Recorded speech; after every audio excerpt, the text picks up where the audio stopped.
नमस्कार। अदम्य एकेडमी के यूट्यूब प्लेटफॉर्म पे आप सभी का हार्दिक स्वागत है। जैसा कि हम लोगों ने लास्ट वीडियो में डिस्कस किया था सिलेबस के बारे में, उसी अकॉर्डिंग हम लोग RAS प्री 2023 की जनरल साइंस की क्लासेस स्टार्ट कर रहे हैं। तो आज जो हम लोग पहला टॉपिक चूज करने वाले हैं वो टॉपिक है ब्लड, क्योंकि हम सोच रहे हैं कि बायोलॉजी को पहले कर लें और उसके बाद में हम टफ सब्जेक्ट्स को लेकर आएंगे। तो हम लोग स्टार्ट करते हैं। तो आज जो हमारा टॉपिक है वो टॉपिक है ब्लड, या जिसे हम रुधिर में कहते हैं हिंदी में। ठीक है, अब पहला पॉइंट तो ये आता है कि RAS के अंदर ये ही टॉपिक ऐसा है, एक दो टॉपिक और भी है बट ये टॉपिक ऐसा है जिसको सिलेबस में उन्होंने क्लियर लिखा हुआ है।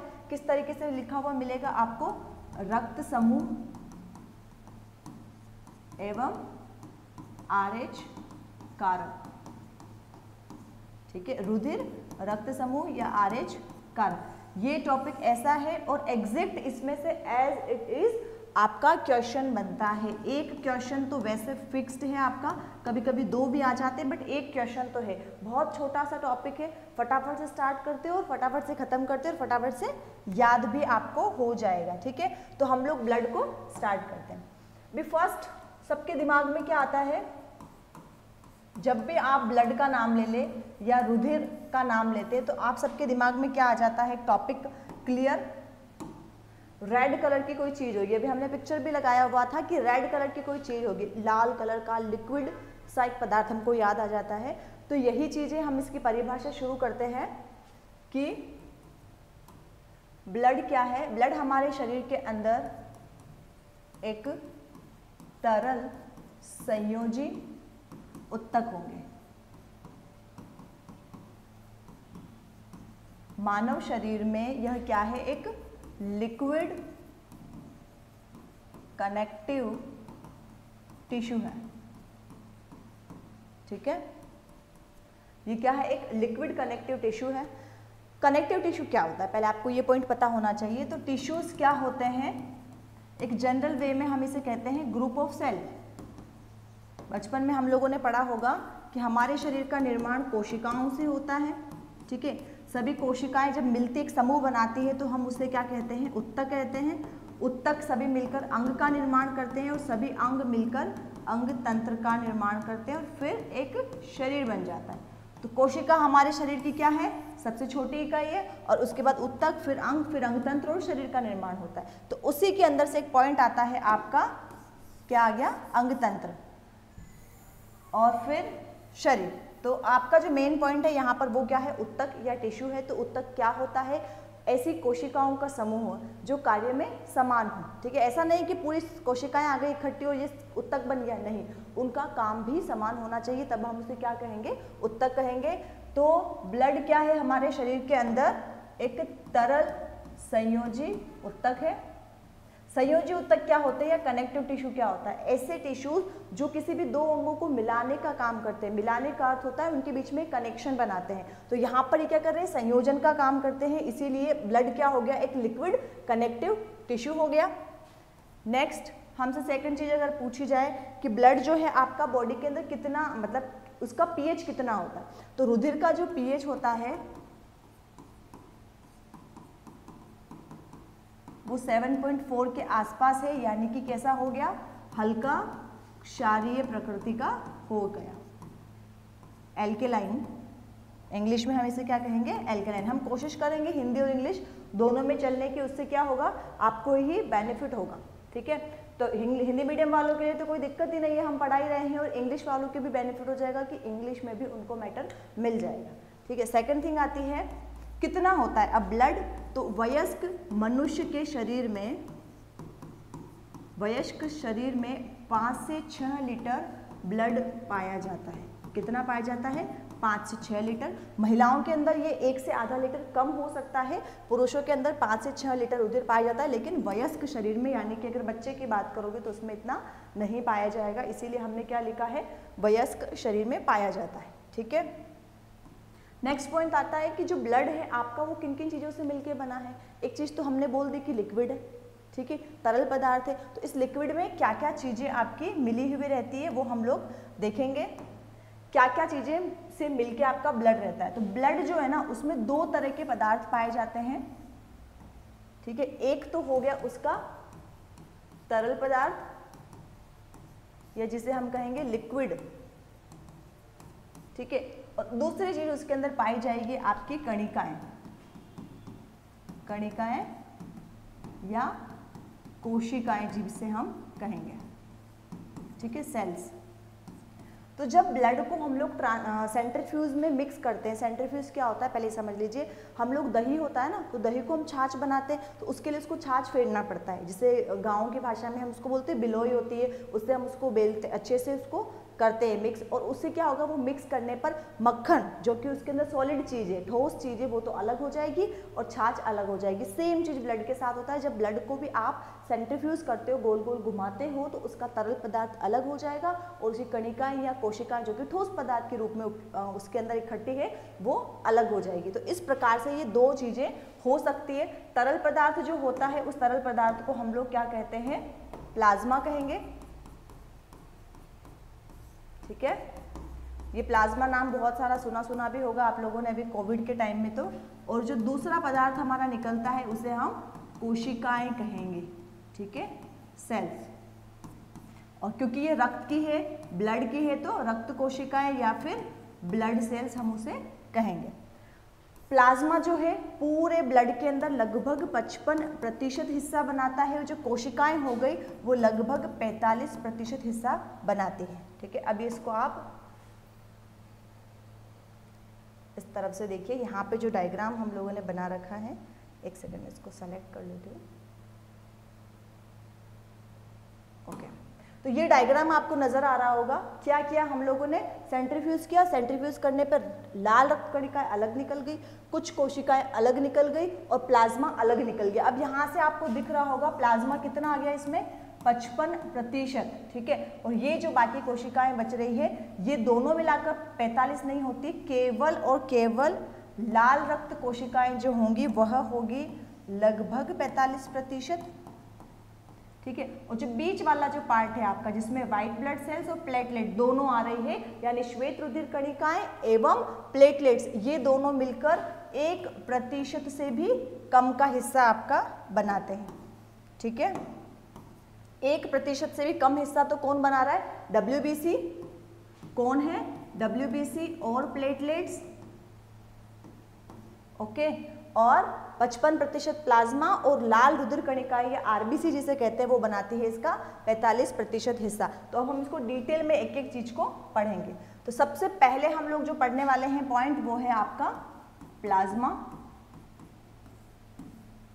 यहाँ पर आपको पिक्चर में नजर आ रहा होगा, इस प्रकार से आपका प्लाज्मा रहता है। प्लाज्मा जो होता है ना, अगर आप उसको नॉर्मली देखते हैं तो वो कलरलेस होता है, लेकिन उसमें कुछ प्रोटीन वगैरह की वजह से उसका कलर थोड़ा सा येलो या इसको हम पेल कलर, एक गंदा पीला रंग कह सकते हैं, तो उस कलर का ये आपको नजर आता है। अब यहाँ लिखेंगे हम प्लाज्मा के अंदर क्या क्या चीजें पाई जाती हैं। अगर हम प्लाज्मा के सभी चीजों को अलग अलग करके पढ़ते हैं तो प्लाज्मा के अंदर मोटे मोटे तौर पर आपके 4 चीजें ऐसी है जो पाई जाती है, जिसके अंदर सबसे पहला है प्लाज्मा प्रोटीन,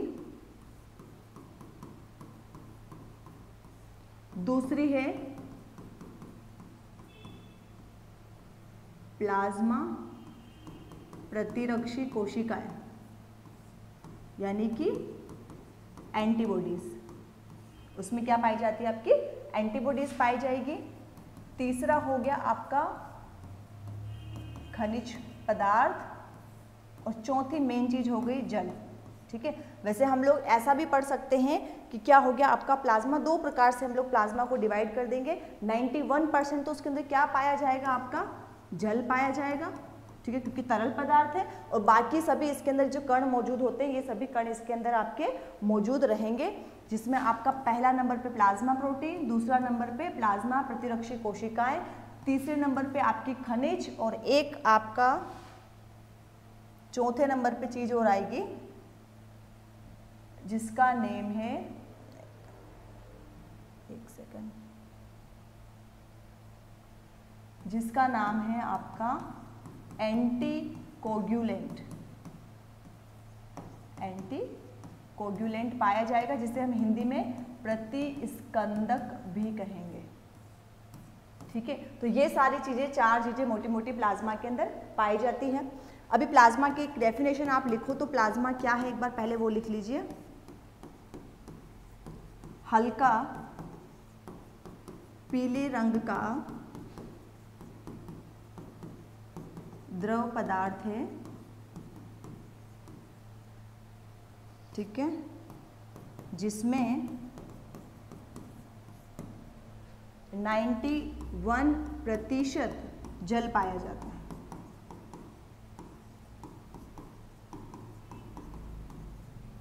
ठीक है, it is a pale yellow coloured substance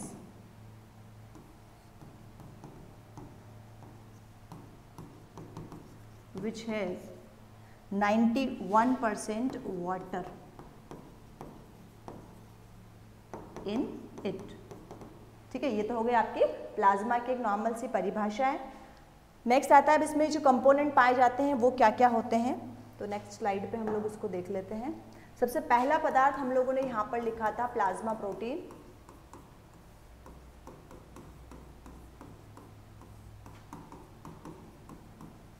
plasma protein जिस प्रकार से हमारे शरीर के अंदर प्रोटीन को हम लोग क्या कहते हैं, बॉडी बिल्डिंग कर रहा है, ठीक है, अलग अलग कार्यों में सहायता कर रहा है, वैसे ही प्रोटीन जो होता है प्लाज्मा के अंदर पाया जाता है, जो इसका गाढ़ापन जो है, प्लाज्मा को गाढ़ापन प्रदान करेगा। प्रोटीन क्या करेगा, प्लाज्मा को गाढ़ापन प्रदान करता है।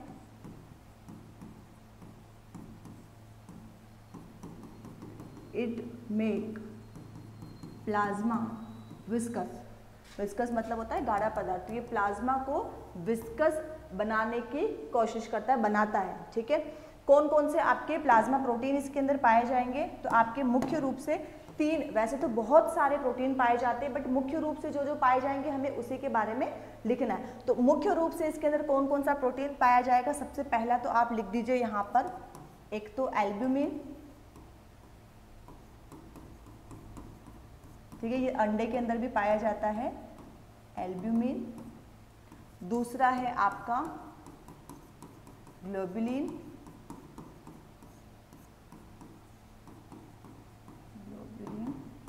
और तीसरा आ गया आपका फाइब्रिनोजन।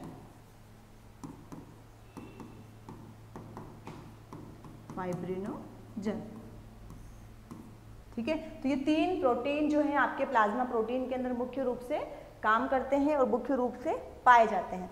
अब इसके अंदर से वर्क लिख लेते हैं। तो फाइब्रिनोजन जो है वो रक्त का थक्का बनाने में सहायता करते हैं, रक्त का थक्का बनाने में सहायक है।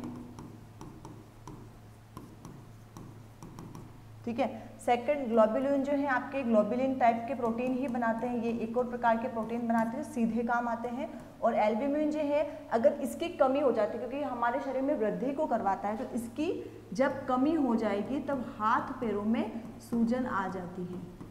हाथ पैरों में सूजन, क्यों, क्योंकि पानी भर जाता है तो उसकी वजह से सूजन आ जाती है। तो ये हो गए आपके प्लाज्मा प्रोटीन। दूसरा हम लोग लिखेंगे यहाँ पर प्लाज्मा प्रतिरक्षी कोशिकाएं, से लिखेंगे एंटीबॉडी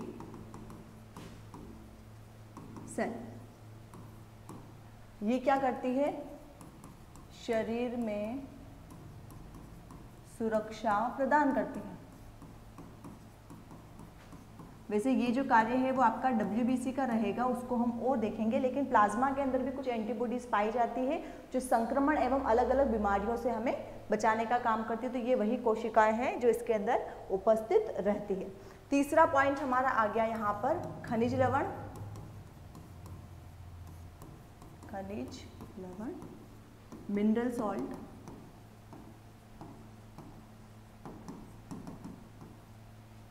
अब खनिज लवण जो है वो क्या कार्य कर रहे हैं, तो ये प्लाज्मा को विद्युत अपघट्य बनाने का कार्य करते हैं। ये क्या करते हैं, विद्युत अपघट्य बनाने का कार्य करते हैं। देखिए अगर हम ये जो टॉपिक ऐसा है ना, मैं इसको बहुत डिटेल में पढ़ाना चाहूँ तो इनको बहुत डिटेल में पढ़ा सकती हूँ, बट क्योंकि 1 अक्टूबर आपकी डेट आ चुकी है प्री की और हमें ऐसे ही प्रिपरेशन करनी है कि जिस पॉइंट से क्वेश्चन बन रहा है हम सिर्फ उसी को उठा के उसको डिस्कस करेंगे। मैं हर चीज़ डिटेल में इतना बताने का अभी यहाँ पर अभी कोई सेंस नहीं है। जहाँ से क्वेश्चन बनेगा मैं सीधा आपको टिक करके बता दूंगी कि भाई यहाँ से क्वेश्चन उठ रहा है, इसको अच्छे से पढ़ लेना। बाकी हम लोग सारा कवर करने की कोशिश कर रहे हैं। अब कौन कौन से खनिज लवण पाए जाते हैं? आपका सोडियम है, क्लोरीन है, पोटेशियम है, ठीक है। आपका NaCl का हो गया, पोटेशियम हो गया, मैग्नीशियम पाया जाएगा, मैग्नीज पाया जाएगा। ये सभी खनिज के जो आपके धातु हैं खनिज के रूप में पाए जाते हैं, ठीक है। तो ये हो गए आपके सारे खनिज लवण। चौथा जो पॉइंट था आपका वो था एंटी कोगुलेंट। एंटी कोगुलेंट जिसे हिंदी में प्रतिस्कंदक भी कहते हैं। अब ये चीज़ क्या होती है? कई बार आप लोगों ने देखा भी होगा, सुना भी होगा कि जब भी हमें चोट लग जाती है और रक्त बहाव शुरू होता है तो रक्त बहने के बाद थोड़ी ही देर बाद वहाँ पर थक्का जम जाता है, ठीक है, ब्लड क्लॉट हो जाता है, या फिर हमारे शरीर पे लगती है तो काले रंग का वहाँ पर एक पदार्थ बन जाता है और वो बिल्कुल ड्राई हो जाता है। वो ज़रूरी भी है। सपोज करो आपको चोट लगी और ब्लड बहता रहा तो क्या होगा? ब्लड की कमी से आप मर भी सकते हैं, ठीक है। एक्सेसिव ब्लीडिंग से कई बार लोग मर जाते हैं। तो वो ना हो इसीलिए हमारे शरीर में थक्का बनता है और वो जो थक्का बनने का काम होता है, ठीक है, वो वैसे तो प्लेटलेट्स करती है, जो हम कोशिकाएं आगे अभी पढ़ने वाले हैं, प्लेटलेट्स करती है।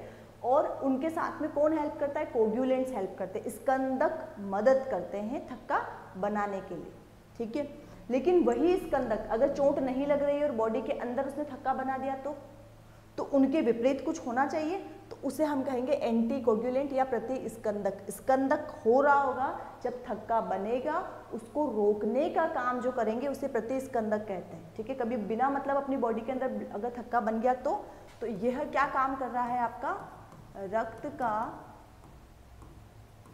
थक्का बनने से रोकता है। कभी हमारी बॉडी के इंटरनल पार्ट्स में कई बार नहीं सुनते हम लोग, डॉक्टर बोलते हैं आपकी बॉडी में ब्लड क्लॉटिंग हो रही है, ब्लड का थक्का बन रहा है, तो उसको हम लोग क्या कहेंगे? रक्त का थक्का रोकना भी तो पड़ेगा, तो वो रोकने का काम ये करता है, बनने से रोकता है। इसमें क्या होता है? एंटी थ्रोम्बिन होता है। एंटी थ्रोम्बिन क्या हो गया? थ्रोम्बिन जो होता है थक्का बनाता है, तो उसके विपरीत एंटी थ्रोम्बिन कौन सा केमिकल होता है? हिपेरिन। ये नाम आप ध्यान रखना, हिपेरिन। यह होता है आपका प्रतिस्कंदक का स्त्राव करते हैं जिससे रक्त का थक्का नहीं बनता है, ठीक है। तो ये 4 आपके मेजर पॉइंट है। कभी कभी आपसे पूछ लिया जाता है कि सीरम क्या होता है? प्लाज्मा से रिलेट कर रहा है, इसीलिए यहाँ पर एक अलग से डेफिनेशन लिखा रही हूँ। आप लोगों ने सुना भी होगा सीरम विज्ञान होता है जैसे, ठीक है। तो जब हमारे रक्त का जो प्लाज्मा है, प्लाज्मा से जो थक्का बनाने वाले पदार्थ है स्कंदक को हटा दे, स्कंदक को हटा दे। किसको हटाएंगे? स्कंदक कौन है? थक्का कौन बना रहा है? फाइब्रिनोजन। उसको हटा दे तो बचा हुआ पदार्थ सीरम कहलाएगा।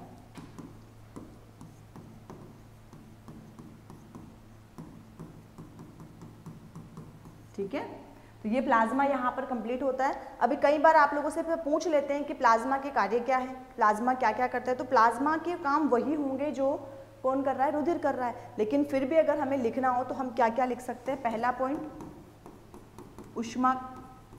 ऊष्मा का परिवहन, यानी हीट का ट्रांसफर, हीट ट्रांसफर का काम कर रहा है। हमारे शरीर की सुरक्षा कर रहा है। कैसे?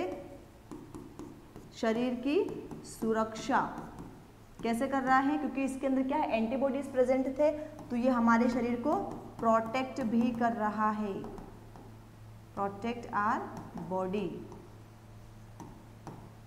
ठीक है। तीसरा, थक्का बनाने में सहायता,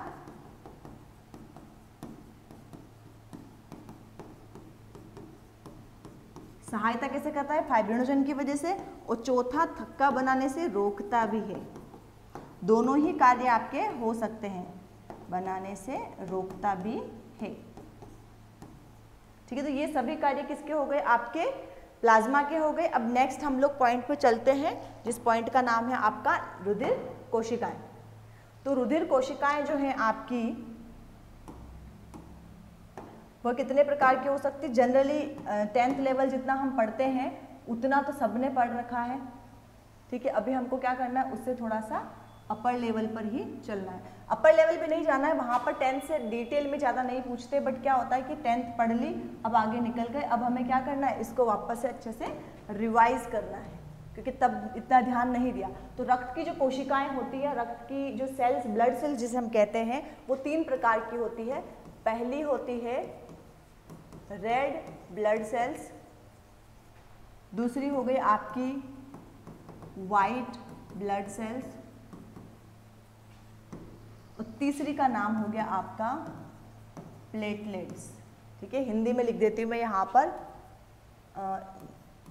लाल रक्त कोशिकाएं, कई जगह ग्रेन्यूल्स भी लिखा हुआ मिलता है, वो भी सही है आपका। ये हो गई आपकी श्वेत, इनके नाम इतने सारे हैं, आपको तीनों चारों लिखने पड़ेंगे और याद भी करने पड़ेंगे। श्वेत रक्त कोशिकाएं, और ये हो गया आपका बिंबाणु।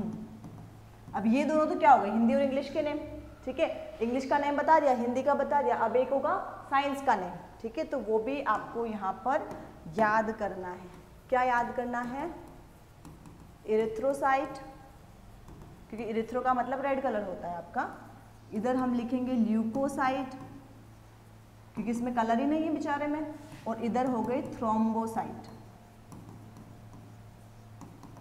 थ्रोम्बोसाइट। ये सभी नाम आपको याद करने, हिंदी में भी लिख देती हूँ, क्योंकि वहाँ पर कोई आपसे स्पेलिंग नहीं पूछ रहा है, आपको सिर्फ टिक करना है। एरिथ्रोसाइट, ल्यूकोसाइट, और तीसरा हो गया आपका थ्रोम्बोसाइट। अब क्या क्या पढ़ना है इनके बारे में, कैसे दिखती है, क्या होती है, कैसी संरचना होती है, नंबर कितने होते हैं, यही चीज़ें अपने को सारी इसके अंदर पढ़नी है। पीएचडी नहीं करनी, नॉर्मल चीज़ें पढ़नी। अब सबसे पहला आता है लाल रक्त कोशिकाएं जो होती है वो कैसी होती है आपकी। सबसे पहली चीज़ इनके बारे में डिटेल में थोड़ा सा लिख लेते हैं हम लोग। कैसी होगी? लाल रंग की और केंद्रक अनुपस्थित होगा। मानव शरीर की ऐसी कोशिकाएं जिसमें केंद्रक नहीं पाया जाता है, ठीक है। मानव शरीर की ऐसी कोशिकाएं जिसमें केंद्रक नहीं पाया जाता है, कौन सी? आरबीसी। केंद्रक इसमें अनुपस्थित होगा। इसका एक अपवाद है, जहां पर लिख दो कि ऊंट और लामा, ये दोनों जो जंतु है, ऐसे स्तनधारी है जिसकी आरबीसी में केंद्रक होता है, केंद्रक होता है। ये क्या है आपका? ये हो गया आपका अपवाद। इसको यहाँ से सेलेक्ट करके ऊपर ले आते हैं, ठीक है। यहाँ लिख दिया है, अलग से लिख लेना कि अपवाद क्या है। ऊंट और लामा ऐसे स्तनधारी जिनके आरबीसी में केंद्रक उपस्थित होता है, बाकी किसी में भी केंद्रक नहीं होता। अब सोचो आपके कोई एक कोशिका है, ठीक है, कोई कोशिका है जिसके अंदर केंद्रक होता है, तो वो गोल गोल दिखती है आपकी, ठीक है, फुली फुली से एकदम से। बट ये कैसी कोशिका है जिसके अंदर केंद्रक नहीं है, तो कोशिका का आकार कैसा हो जाएगा? बीच में से वो चपटी हो जाएगी। अब यहाँ से अगर आप इसको देखते हो तो ये कैसा, जो अंदर की तरफ धसी हुई सरफेस है, तो ये अवतल सतह हो रही है, नीचे से भी कैसे हो रही है? अवतल सतह हो रही है। तो कैसा शेप हो गया इसका? द्विअवतल सतह, या क्या बोलेंगे हम इसे? बाई कॉन्केव होती है। कैसी होती है आकार में? द्विअवतली या बाई कॉन्केव। तो यहाँ लिख देते हैं द्विअवतली व बाई कॉन्केव। वर्ड क्यों लिखा मैंने, ये एक ही है। बाई कॉन्केव या द्विअवतली, इसका कैसा होता है? स्ट्रक्चर होता है। कैसी नजर आती है ये? द्विअवतली, क्योंकि बीच में से आपकी धसी हुई रहेगी, बीच में से कैसी हो जाएगी? चपटी हो जाएगी। अब अगर संख्याओं की अगर हम बात करते हैं तो 4.5 से लेके 5 मिलियन प्रति mm³ रुधिर में यह पाई जाती है। जीवन काल अगर देखें, यानी कि अगर आज इसका निर्माण हुआ है तो कितने टाइम तक चल पाएगी? तो 120 दिन इसका जीवन अवधि रहता है, यानी एक बार निर्माण हो गया तो 120 दिन तक यह चल जाएगी। अब इसका निर्माण कार्य कहाँ पर होता है? एक सेकंड, इसका जो निर्माण कार्य है आपका कहाँ पर निर्माण होगा? तो 2 बार अलग अलग जगह पर होता है। 2 बार कैसे होता है इसका? अगर हम लोग ये देखें, जन्म से पूर्व बिफोर बर्थ, जन्म से पूर्व यानी कि जब वो गर्भ में रहती है तब कहाँ पर निर्माण होगा? यकृत में, या जिसे हम लीवर कहेंगे, और कहाँ होगा? प्लीहा के अंदर, जिसे हम स्प्लीन कहेंगे। तो जन्म से पूर्व जब गर्भ में मनुष्य का बच्चा रहता है तब तो कहाँ पर निर्माण हो रहा है? यकृत के अंदर होता है, ठीक है, प्लीहा के अंदर होता है। और जन्म के बाद, जब जन्म ले लिया है, जैसे हम लोग हैं, जन्म के बाद आफ्टर बर्थ, जन्म के बाद ये हमारे शरीर के अंदर अस्थि मज्जा के अंदर इसका निर्माण होगा, ठीक है, अस्थि मज्जा या मेरु रज्जु के अंदर इसका निर्माण होगा। यहाँ पे लिख देती हूँ मैं, मेरु रज्जु, ठीक है। यहाँ पर जन्म के बाद हमारा इसका आरबीसी का निर्माण होता है। और मरती कहाँ पर है यह? तो नष्ट होने के लिए कहाँ जाना पड़ता है इसे? नष्ट कहाँ होगी? तो यह प्लीहा या स्प्लीन के अंदर नष्ट होगी। इसीलिए प्लीहा को कब्रिस्तान कहते हैं। किसका कब्रिस्तान? आरबीसीएस का कब्रिस्तान। कौन हो गया आपका? प्लीहा, ग्रेवयार्ड ऑफ आरबीसी। कौन है? स्प्लीन। तो यहाँ पर आरबीसी के बारे में जितना भी जो भी था मैंने आपको यहाँ पे सारा लिखवा दिया है। नेक्स्ट पॉइंट जो आपका था मैं इसको एक बार थोड़ा छोटा कर लेती हूँ ताकि आप इसका स्क्रीनशॉट ले सकें, ठीक है। ये चीज़ यहाँ पर है और इसको आप प्रॉपर वे में देख लेना। इसके बाद हम सेकंड आया आपका श्वेत रक्त कणिका या वाइट ब्लड सेल्स को हम लोग पढ़ रहे हैं।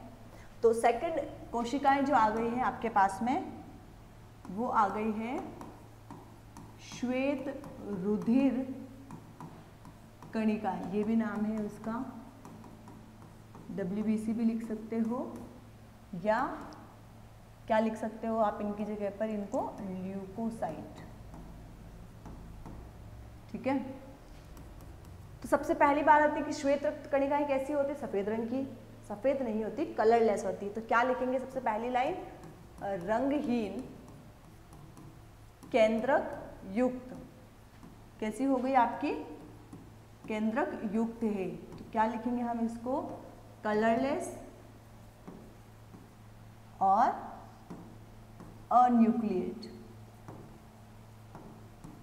ठीक है। कैसी हो गई? कलरलेस और अन्यूक्लिएट हो गई, यानी इसमें रंग नहीं होता है और यह इसमें केंद्रक भी होता है। सॉरी, न्यूक्लिएट हो गई, अन्यूक्लिएट तो आपकी क्या थी?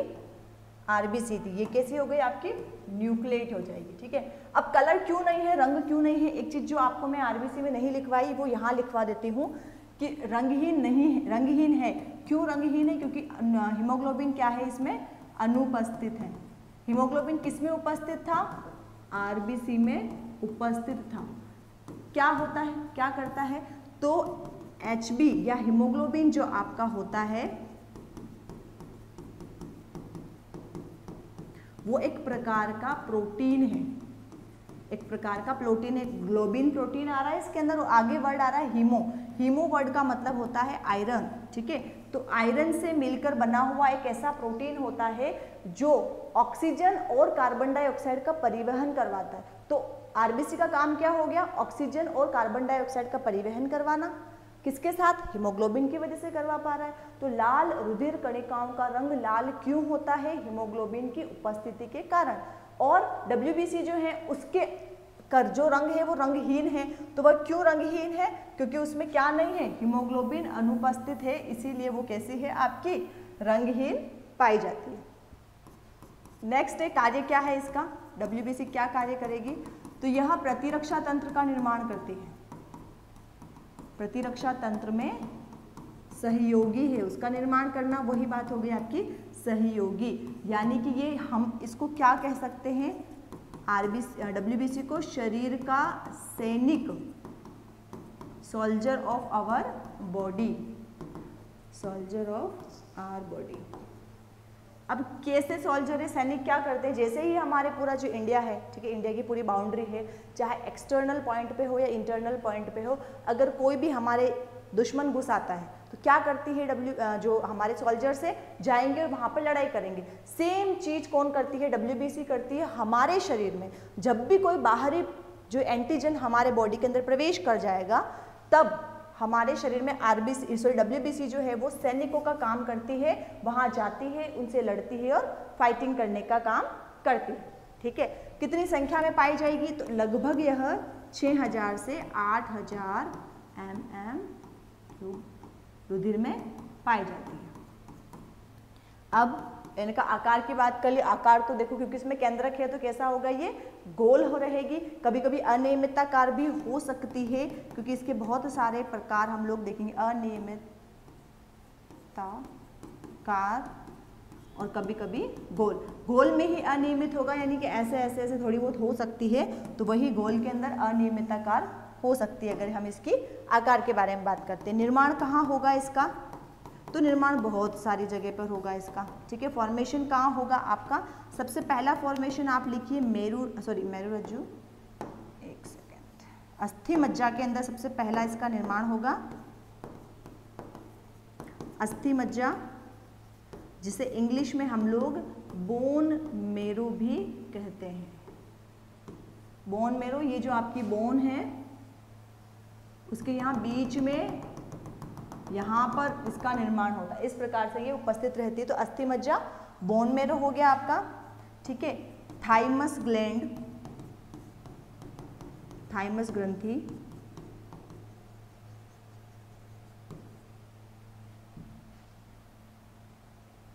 थाइमस ग्रंथि में इसका निर्माण हो रहा है। थाइमस को इंग्लिश में भी थाइमस ही कहते हैं हम लोग। ठीक है, थाइमस हो गया। टॉन्सिल्स, टॉन्सिल लिम्फ ग्रंथियों में पाया जाता है, या जिसे हम इंग्लिश में लिम्फ नोड्स कहेंगे। तो इतनी जगह पर कारण क्या बन रहा है आपका, WBC आपकी इतनी सारी जगह पर बन रही है। ठीक है, अब नेक्स्ट आते हैं इसका जीवन अवधि कितनी होती है। ठीक है, मेरुरज्जु भी लिख लीजिए यहाँ पर, मेरुरज्जु या स्पाइनल कोड। नेक्स्ट है आपका जीवन अवधि। जीवन अवधि देखो क्या होता है ना, इसमें बहुत सारे, अभी RBC हमने पढ़ी एक ही प्रकार की होती है, लेकिन इसके क्या होते हैं, प्रकार बहुत ज़्यादा होते हैं, इसीलिए इसमें हम लोग सबका एग्जैक्ट टाइमिंग नहीं लिखेंगे, सबका मिक्स करके लिख देंगे। तो इसका टाइमिंग होता है कुछ घंटों से लेकर कुछ दिनों तक।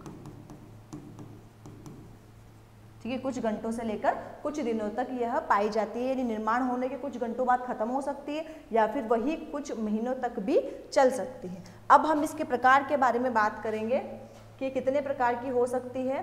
तो देखो यहाँ पर एक मैंने चार्ट या डायग्राम टाइप से आप देख सकते हैं, क्योंकि इसमें क्या कोशिकाओं के बारे में आपको थोड़ा सा आइडिया लग जाएगा, इसीलिए मैंने यहाँ पर ये कोशिकाएं आपकी ये पिक्चर लिया है, जो श्वेत रक्त कोशिकाएं होती है। ठीक है, मैं इसको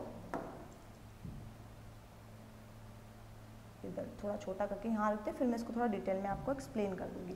जो WBC होती है वो WBC दो प्रकार की होती है। मुख्यतः पहला जो प्रकार देखेंगे वो यह देखेंगे कि एक तो हो जाएगी कणिकामय, या जिसे हम क्या कहेंगे, ग्रेन्युलोसाइट, और जो दूसरा प्रकार हो गया उसे हम कहेंगे अकणिकामय या अग्रेन्युलोसाइट। ठीक है, कणिकामय नाम से ही पता लगा, जिसमें कण हो। अब कहाँ होंगे वो कण, तो वो कण मौजूद होंगे उसकी कोशिका द्रव्य में। कहाँ मौजूद होगा, कोशिका द्रव्य में कण उपस्थित। ठीक है, और यहाँ पर इसके कोशिका द्रव्य में कोई कण उपस्थित नहीं होंगे, कोशिका द्रव्य में कण अनुपस्थित। यहाँ पर आप देखो, इसको अंदर से देखोगे ना तो दिखेंगे, इधर दे रखी है आपकी ग्रेन्युलोसाइट, इधर दे रखी है अग्रेन्युलोसाइट। इन कोशिकाओं के अंदर यहाँ पर ये आपको जो कण नजर आ रहे हैं कोशिका द्रव्य के अंदर कण की उपस्थिति, क्या हो गई, कण की उपस्थिति। तो कितने हो गए आपके ये, जिसके अंदर कण उपस्थित है वो तो हो गए ग्रेन्युलोसाइट, और जिसमें कण अनुपस्थित हो गए वो सभी क्या हो गए, आपके अग्रेन्युलोसाइट हो गए। ठीक है, एक बार इसको यहाँ से रिमूव कर देते हैं ताकि ये चीज आपको क्लियरली विजिबल होगा। तो देखो यहाँ हो गए आपके ग्रेन्युलोसाइट और ये हो गए अग्रेन्युलोसाइट। हिंदी में लिख देती हूँ मैं, यह हो गई आपकी कणिकामय और वो हो गए अकणिकामय। यहां से जो प्रश्न बनेगा आपका सीधा उसी टॉपिक पे बात कर लेते हैं। 3 प्रकार की हो गई, कण उपस्थित है, अंतर तीनों में देखो नाम यहाँ पर लिखे हुए हैं। सबसे ऊपर लिखा है न्यूट्रोफिल, दूसरा लिखा है आपका इओसिनोफिल और तीसरा लिखा है आपका बेसोफिल। हिंदी में लिख देती हूँ बेसोफिल, यहाँ इसका नाम है आपका न्यूट्रोफिल और इस कोशिका का नाम है इओसिनोफिल। ये 3 जो कणिकामयी कोशिकाएं हैं इनके केवल न्यूक्लियस में अंतर होता है। देखो इसके न्यूक्लियस में 3 पालियां हैं, इसके 2 पालियां हैं, ये बहुपालित है। इसके अंदर हमें समझ में ही नहीं आता कितनी सारी पालियां हैं, इस प्रकार से मौजूद होता है। न्यूट्रोफिल न्यूट्रल है, इओसिनोफिल एसिडिक होता है और बेसोफिल कैसा होता है, बेसिक होता है, अम्लीय, और ये होता है क्षारीय। अब मेन चीज किस पे फोकस करनी है, काम क्या करता है। ठीक है, काम क्या करेगा, तो काम यहाँ पर हमें यहाँ पर लिख देती हूँ, इसके अंदर रेड कलर से दिख जाएगा आपको। इसका काम होता है भक्षण का, भक्षण यानी किसी को खा रहा है, फेगोसाइटोसिस करता है।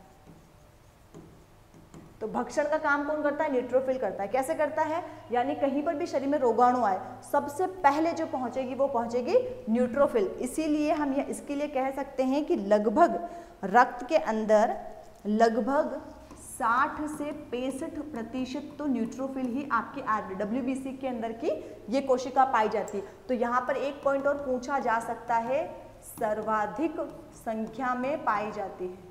कितनी है, सर्वाधिक संख्या में 60 to 65% भक्षण का काम कर रही है। दूसरे पे आते हैं इओसिनोफिल। ठीक है, ये क्या करती है, एलर्जी के समय काम आती है। जब हमारे शरीर में एलर्जी होती है तो उस समय यही कोशिकाएं एलर्जी कोज करवाती है। ठीक है, और ये नॉर्मल होती है, इसके अंदर और ज़्यादा डिटेल में आपको कुछ भी नहीं है, द्विपालित होती है। तीसरी कोशिका जो आपकी आ गई यहाँ पर बेसोफिल। बेसोफिल क्या कर रही है, आपकी यहाँ पर हिस्टामिन रिलीज कर रही है। यह भी एलर्जी के समय ही काम आता है, हिस्टामिन का स्त्राव करती है। ठीक है, एलर्जी के समय, और कभी कभी हिपेरिन का भी स्त्राव करेगी। और अभी हमने पढ़ा था हिपेरिन क्या होता है, हिपेरिन प्रतिस्कंदक है, प्रतिस्कंदक है या एंटीकोगुलेंट है। तो ये तो हो गया आपकी अकणिकामय, सॉरी कणिकामय। अब दूसरी हम लोग देखेंगे अकणिकामय। अकणिकामय जो कोशिकाएं हैं वहां से 2 ही चीजें पूछती है, सबसे बड़ी और सबसे छोटी। तो जो आपके यहाँ पर मोनोसाइट है वो तो है सबसे बड़ी और यह है सबसे छोटी। सबसे मतलब इन 5 में जो सबसे छोटी है हमें केवल उसी के बारे में लिखना है। नाम देखिए, मोनोसाइट और लिम्फोसाइट। हिंदी में लिख देती हूँ लिम्फोसाइट और इधर आ गई आपकी मोनोसाइट। यहां से जो प्रश्न पूछा जा सकता है वो प्रश्न ये होता है, सबसे बड़ी श्वेत रुधिर कणिका कौन सी है, सबसे बड़ी लिम्फोसाइट या लार्जेस्ट ल्यूकोसाइट कौन सी है, तो वो हो गए आपके यहाँ पर मोनोसाइट। सबसे छोटी वाली लिम्फोसाइट, सबसे अधिक संख्या में पाई जाती है, कौन पाई जाती है, आपकी न्यूट्रोफिल पाई जाती है। अब इन दोनों का काम क्या है ये भी देख लेते हैं। तो यह तो करती है भक्षण का काम। भक्षण यानी कि देखो यहाँ पर रोगाणु भी दे रखा है, ये रोगाणु आए, इसने इस तरीके से इसको खाया, अंदर ले जाएगा, डाइजेस्ट कर देगा, खत्म कर देगा। लेकिन लिम्फोसाइट क्या करती है, लिम्फोसाइट प्रतिरक्षी कोशिकाएं बनाती है। क्या बनाती है, प्रतिरक्षी कोशिकाएं। कौन कौन सी बनाएगी, यहाँ पर ये बनाएगी बी सेल और एक बनाएगी ये टी सेल। बी कोशिकाएं और टी कोशिका। इससे डिटेल में आपको पढ़ना ही नहीं है तो मैं यहाँ पर वो चीज़ करवाऊंगी नहीं तो वीडियो क्या हो जाएगी, बहुत बड़ी हो जाएगी, जो कि हमें करनी नहीं है। ठीक है, अब नेक्स्ट हम लोग चलते हैं बिंबाणु के ऊपर या थ्रोम्बोसाइट के ऊपर। तो यहाँ पर लिख देते हैं हम लोग, थर्ड हमारी जो कोशिका है थ्रोम्बोसाइट या बिंबाणु या प्लेटलेट। प्लेटलेट्स का काम क्या है, सबसे पहला काम लिख देते हैं इसका, रुधिर का थक्का जमाती है, ये इसका मेन काम है आपका। हमारी बॉडी के अंदर जब भी रुधिर का स्त्राव होगा, ठीक है, बॉडी के अंदर कहीं पर भी कोई प्रॉब्लम होगी तो रुधिर का थक्का बनाती है, ठीक है। अगर इसकी कोशिकाओं की बात करते हैं तो कोशिका इसकी भी केंद्रक विहीन होती है, पर कई बार क्या होता है, देखो प्रश्न ऐसा पूछते हैं कि मनुष्य की आरबीसी कैसी होती है, तो केंद्रक विहीन होती है, उसमें नहीं होता। आरबीसी के लिए डिटेल में पूछा जाता है, अदरवाइज आपका ये भी कैसी होती है, केंद्रक विहीन होती है, रंगहीन होती है, क्योंकि इसमें भी क्या नहीं है, हीमोग्लोबिन अनुपस्थित है। तो इसके अंदर भी हीमोग्लोबिन नहीं है, तो ये भी कैसी हो गई आपकी, रंगहीन प्रकार की हो गई। बहुत छोटी छोटी पाई जाती है, कैसी होती है, सूक्ष्म होती है, माइक्रो, बहुत छोटी पाई जाएगी। अभी संख्या कितनी होगी, प्लेटलेट की संख्या तो डेंगू के टाइम पे सभी लोगों को पता चली गई थी कितनी होती है, तो लगभग 1.5, ठीक है। जिसके भी अभी डेंगू हुआ था तो डेंगू के टाइम पे प्लेटलेट की संख्या बिल्कुल कम पड़ गई थी, तो इसलिए 1.5 लाख से 3.5 लाख पाई जाती है हमारे शरीर के अंतर्गत, यानी कि mm/क्यूब के। ओके, अब इनका निर्माण कार्य कहाँ पर हो रहा है, कहाँ बन रही है हमारे शरीर के अंदर, ये कहाँ बनती है, तो हमारे शरीर में यह बोन मेरो के अंदर बनती है, बोन मेरो या अस्थि मज्जा, ठीक है। मेरु रज्जु के अंदर भी बनती है आपकी। जीवन अवधि कितनी होती है, जीवनावधि यानी कि लाइफ टाइम कितना होगा इसका,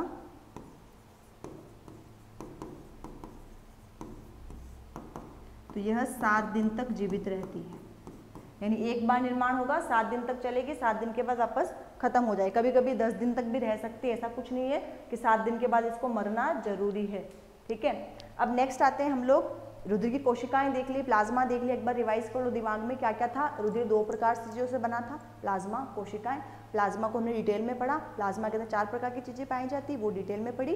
3 प्रकार की हमने कोशिकाएं पढ़ी, उसमें से जो WBC थी रुधिर कोशिका, श्वेत रुधिर कोशिका, उसमें क्या था आपका, वो 5 प्रकार की थी, कणिकामय और अकणिकामय। कणिकामय जो थी उसमें 3 प्रकार हम लोगों ने पढ़े, न्यूट्रोफिल, एसिडोफिल और बेसोफिल। इओसिनोफिल को एसिडोफिल भी कहते हैं, ठीक है। और दोनों प्रकार पढ़े थे हमने, लिम्फोसाइट और मोनोसाइट। और लास्ट हम लोगों ने यहाँ क्या पढ़ लिया आपका, थ्रोम्बोसाइट या बिंबाणु, जिन कोशिकाओं के बारे में हमने पढ़ ली।